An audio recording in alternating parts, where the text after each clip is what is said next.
Hello, welcome to Gurukul's Cat 100 series, a series that's designed specifically to take you from your study room to the corporate boardroom. I am Prady Sharma and this is Verbal Mastery with Prady.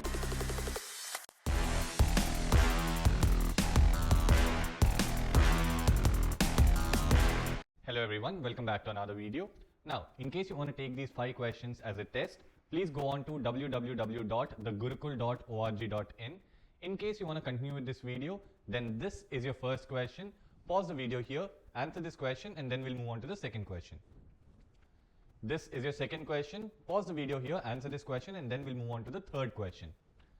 This is your third question. Pause the video here, answer this question, and then we'll move on to the fourth question.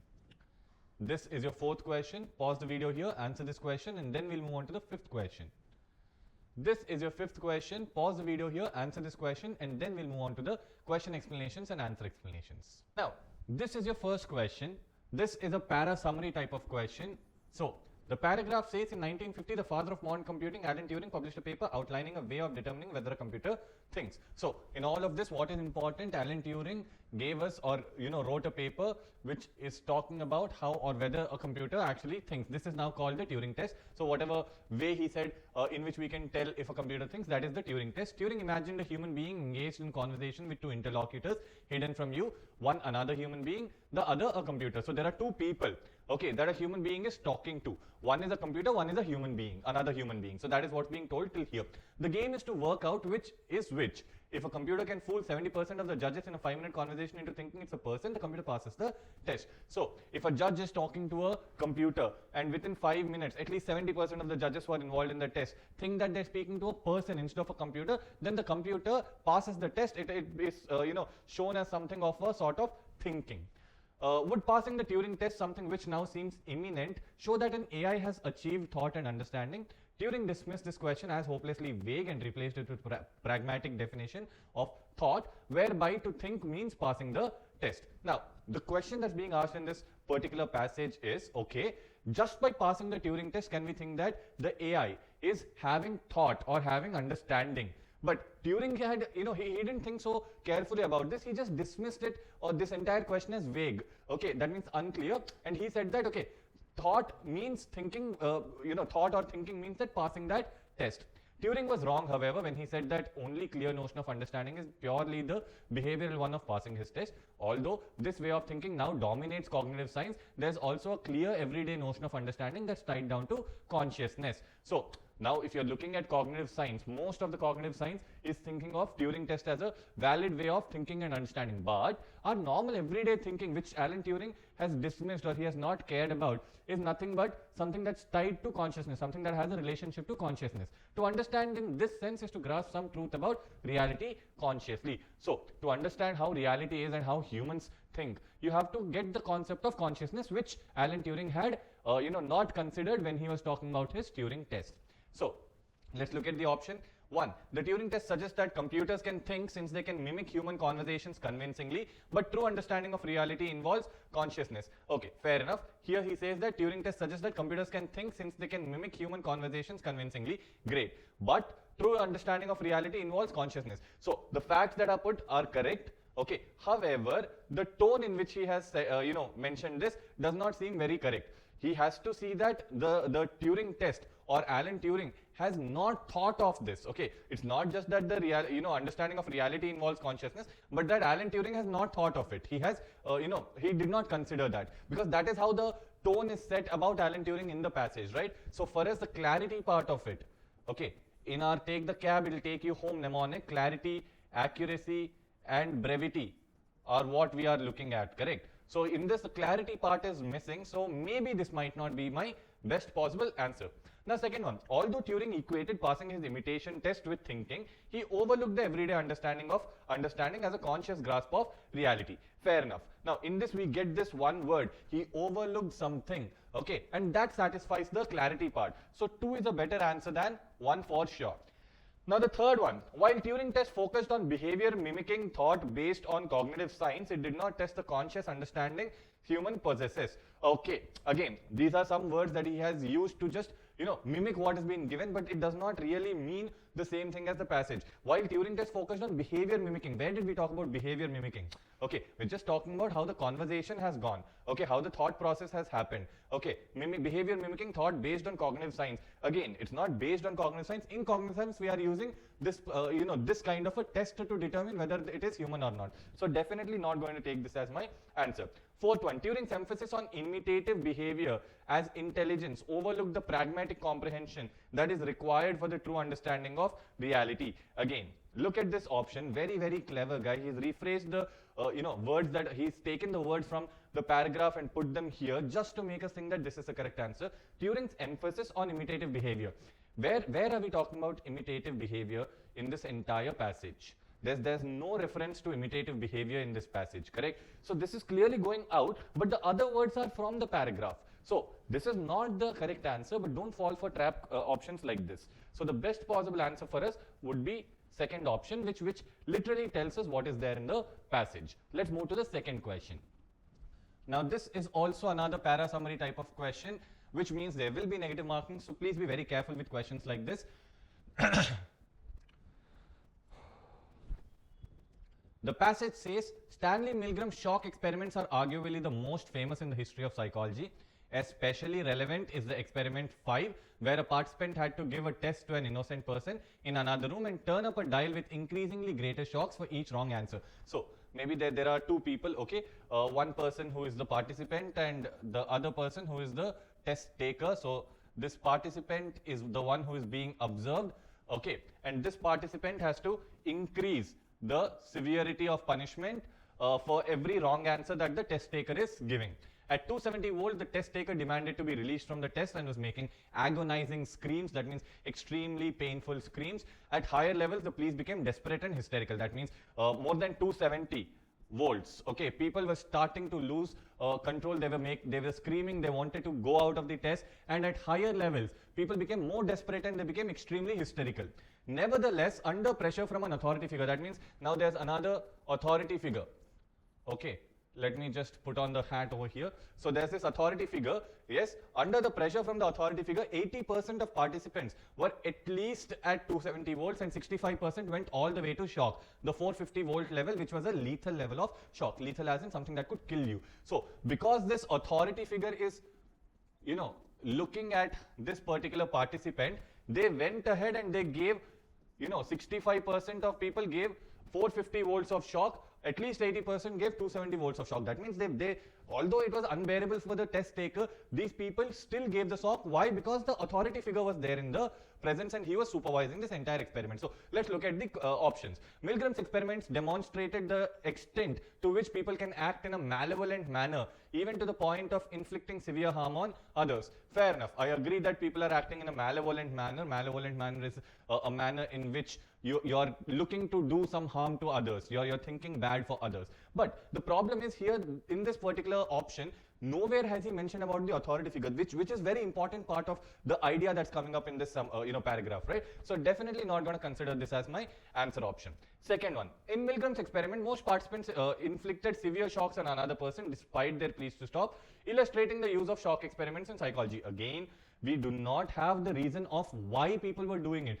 Here in both these options, they're only telling us about what and not why. So the tone mismatch is there, so we're not going to take either of this. Third one, the shock experiments by Milgram revealed that a significant majority of people are willing to administer lethal shocks to others when instructed by an authority figure.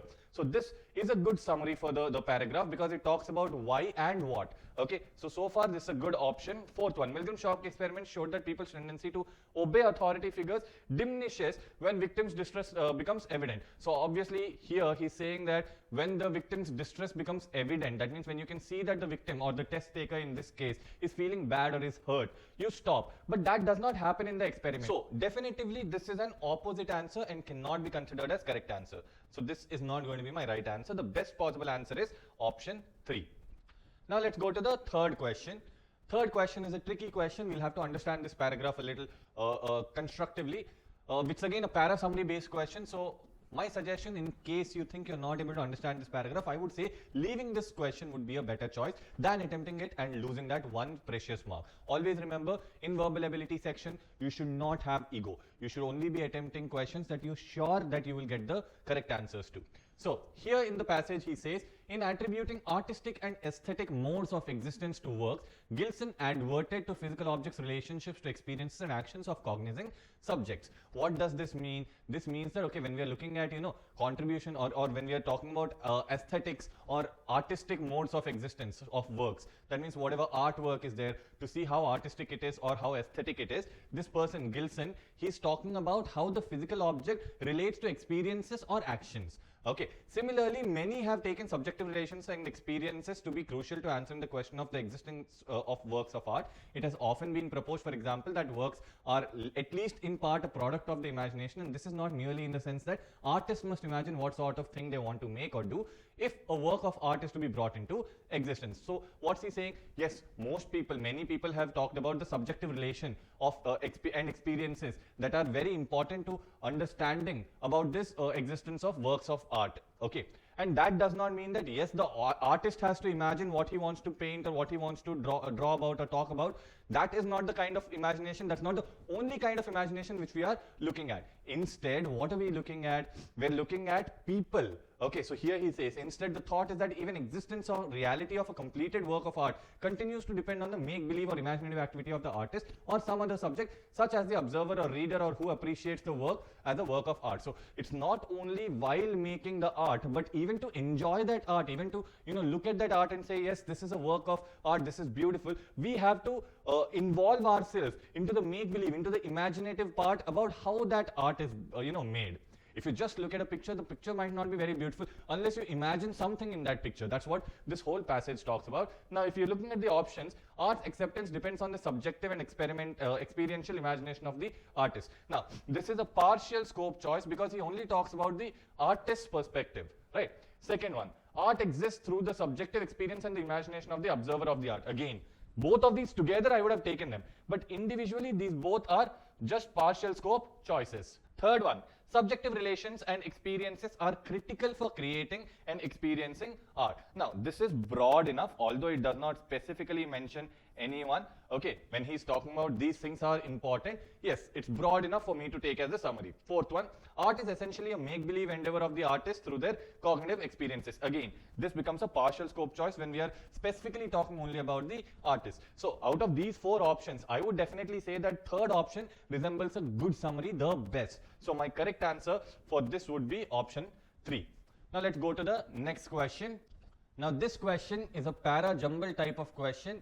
Now in this, the first sentence says, in 2000, the country emerged from 7 decades under the institutional revolutionary party, which was defined by corruption and political repression, and yet in elections on June 2nd, they voted to hand the ruling party, Morena, a degree of power not seen since the institutional revolutionary party's fall. So I have one fundamental question over here. When you're saying the country, which country is it? Okay, so that is one thing that I have a doubt on. So okay, so second one, Mexicans know the dangers of one party rule. So probably this part, Mexicans, tells me that the country is Mexico. So probably 2 comes before 1. Maybe not in the same very order, but definitely 2 comes before 1 somewhere. Third one, Morena and its coalition allies are less disciplined and monolithic than the institutional revolutionary party was, but they still pose a grave threat to Mexico. Fair enough. Now, my whole point over here is in thinking whether 3 comes before 1 or after 1. But for now, let me look at 4th one also. Much now turns on the political courage of the country's next president, Claudia Sheinbaum, the first woman to hold the post. So again, 4 looks like a very, very good conclusion, because obviously in the other 3 sentences, we're still talking about, the change in power and all. And here the power has already changed. It has already shifted and the new president is here. So definitely 4 should be my last statement. And obviously, because 2 is introducing that this all stated in Mexico, this all in Mexico, I would say 2 is my first statement. Now, the only confusion that I have is whether it is 2134 or 2314. Now, out of these 2 options, if you look at the first sentence, here he says, hand the ruling party, Morena, a degree of power. Okay, which means he's introducing Morena over here, right? And in 3, he's saying Morena and its coalition allies are less disciplined. So unless I introduce Morena in 1, how will I be able to talk about Morena in 3? Which means that 1, 3 is a better choice. So definitely we can go with 2, 1, 3 and 4 as our answer. Now let's go on to the last question of the test.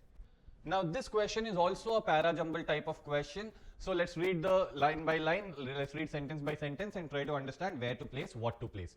In order to function as money, 2 further features are crucial. Okay, so here he's saying that I need 2 more things, but before that, what do I need and what are those 2 things? I can connect them to that, right? The abstract entity is a credit relationship, that is a promise from someone to grant a favor to the holder of the token.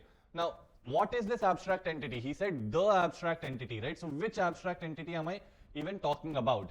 Coins and notes are merely tokens of something more abstract. Money is a social construction rather than a physical commodity. So here he's kind of introducing that these things are the ones which are, constructs of or tokens of something more abstract, and money is the social construction. So definitely I would say that 3 and 2 might be together. The promise is sufficiently credible. Okay, now also I see that this part about the promise, yes, is also mentioned over here. So there's some echo, but does that mean that I can put 4 along with 2? Not yet. So when I see the promise is sufficiently credible, that is the issuer is creditworthy and credit is transferable, my mind first goes to this part being one feature and this part being the second feature, both of these being talked about here. 2 further features are crucial.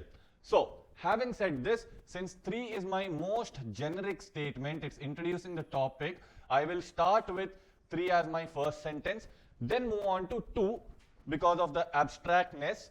Then I will talk about, 1 because I need 1 to talk about 4. And finally the sentence number 4, which gives me the correct order as 3, 2, 1 and 4. Now, if you watched this video till here, tell us in the comments how much you've gotten as a score and which part you've missed out most on. Is it para summaries or para jumbles? Keep practicing with the 100 Days to Gurukul CAT series. Crack CAT this year.